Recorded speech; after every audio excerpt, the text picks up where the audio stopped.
انسان پر مختلف ادوار۔ محترم سامعین، اللہ رب العزت نے انسان کو بنایا ہے اور اس پر مختلف حالات و ادوار طاری فرمائے ہیں۔ انسان کا ایک دور تو وہ ہے جب انسان کا دنیا میں وجود ہی نہ تھا۔ اللہ تعالیٰ نے ارشاد فرمایا ہے، هل أتى على الإنسان حين من الدهر لم يكن شيئا مذكورا۔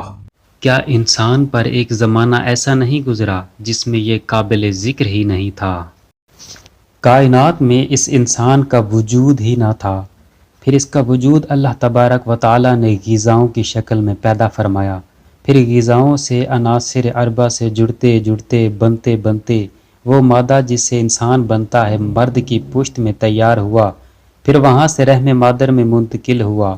چنانچہ اللہ تعالیٰ کا ارشاد پاک ہے، وَلَقَدْ خَلَقْنَا الْإِنسَانَ مِنْ سُلَالَةٍ مِّن طِينٍ ثُمَّ جَعَلْنَاهُ نُطْفَةً فِي قَرَارٍ مَّكِينٍ ثُمَّ خَلَقْنَا النُّطْفَةَ عَلَقَةً فَخَلَقْنَا الْعَلَقَةَ مُضْغَةً فَخَلَقْنَا الْمُضْغَةَ عِظَامًا فَكَسَوْنَا الْعِظَامَ لَحْمًا ثُمَّ أَنشَأْنَاهُ خَلْقًا آخَرَ فَتَبَارَكَ اللَّهُ أَحْسَنُ الْخَالِقِينَ۔ اور ہم نے انسان کو مٹی کے خلاصے سے پیدا کیا، پھر اس کو ایک مضبوط اور محفوظ جگہ میں نطفہ بنا کر رکھا، پھر نطفے کا لوتھڑا بنایا، پھر لوتھڑے کی بوٹی بنائی، پھر بوٹی کی ہڈیاں بنائیں، پھر ہڈیوں پر گوشت پوست چڑھایا، پھر اس کو نئی صورت میں بنا دیا۔ تو اللہ جو سب سے بہتر بنانے والا ہے بابرکت ہے۔ اللہ پاک نے اس آیت میں انسان کی تخلیق کے 7 مراحل بیان فرمائے۔ ہر مرحلے میں خالق قدرت کی کاریگری کی بے شمار مثالیں ہیں۔ پہلا مرحلہ، وَلَقَدْ خَلَقْنَا الْإِنسَانَ مِنْ سُلَالَةٍ مِّن طِينٍ۔ ہم نے انسان کو چنی ہوئی مٹی سے پیدا کیا۔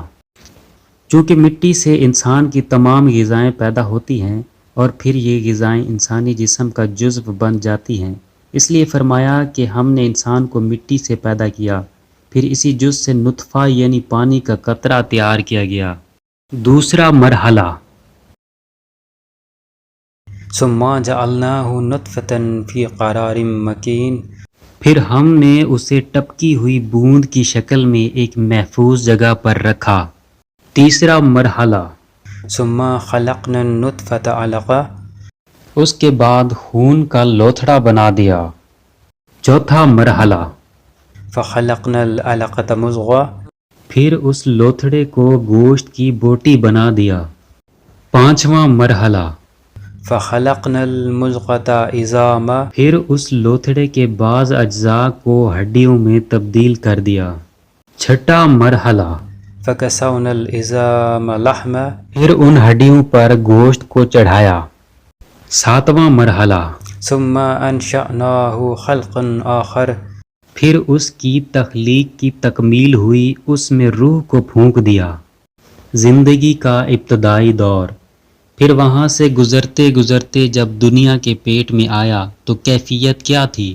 سوائے رونے کے آدمی کو کوئی اور کام اس وقت نہ آتا تھا، نہ کھانے کا پتہ، نہ پینے کا پتہ، اور نہ معلوم اسے کہ کہاں سے کھاؤں گا، کہاں سے پیوں گا، میرا ذریعہ معاش کیا ہوگا۔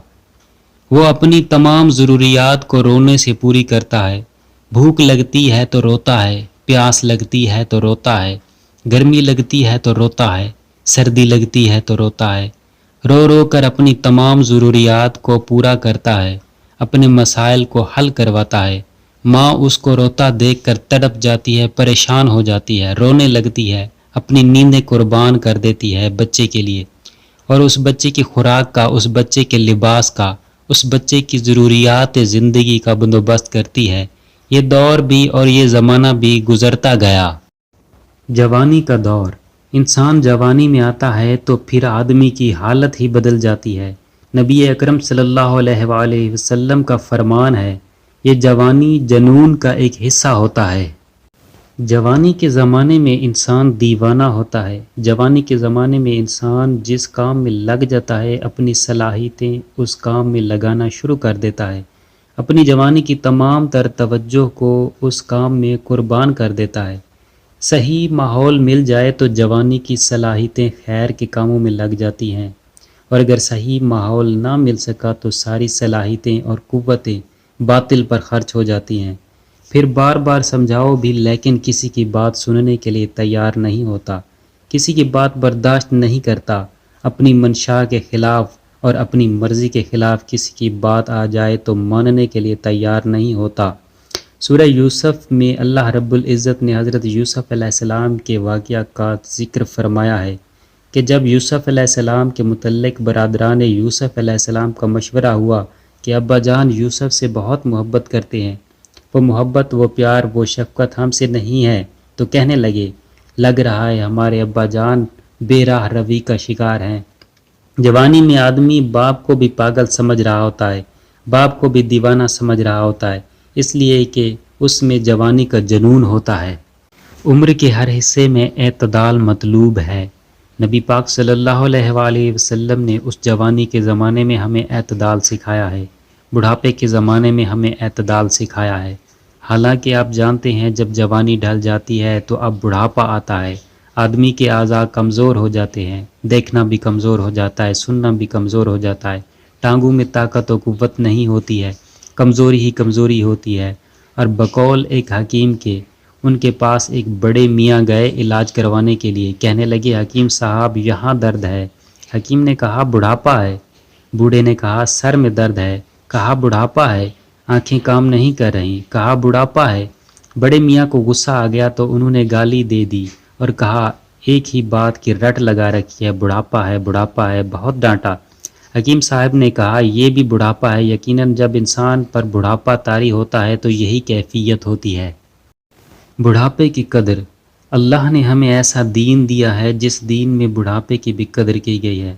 نبی اکرم صلی اللہ علیہ وآلہ وسلم کا فرمان گرامی ہے کہ اگر بڑھاپے کے زمانے میں آدمی وہ اعمال نہ کر سکا جو جوانی میں کرتا تھا تو اللہ پاک اس کی جوانی والے اعمال لکھتے رہیں گے۔ اور ایک حدیث پاک میں ارشاد فرمایا جس کے 80 سال اسلام میں ہو جائیں، یعنی 80 سال کا بوڑھا ہو جائے تو اللہ تعالیٰ آسمانوں میں لکھ دیتے ہیں یہ اللہ کا آزاد کردہ ہے، اللہ نے اس کو جہنم سے بری کر دیا ہے، اس لیے کہ یہ اسلام میں بوڑھا ہو گیا ہے، اسلام میں اس کے بال سفید ہو گئے ہیں۔ تو نبی کریم صلی اللہ علیہ وآلہ وسلم نے ہمیں اس بوڑھے کی بھی قدر بتائی ہے، اس کو آدمی معمولی نہ سمجھے، اللہ کی عطا ہے، اللہ کا فضل ہے۔ بڑھاپے میں انسان اللہ کے زیادہ قریب ہو جاتا ہے، آخرت کا خوف لگ جاتا ہے، آخرت کا ڈر لگ جاتا ہے، مرنے کی تیاری میں لگ جاتا ہے۔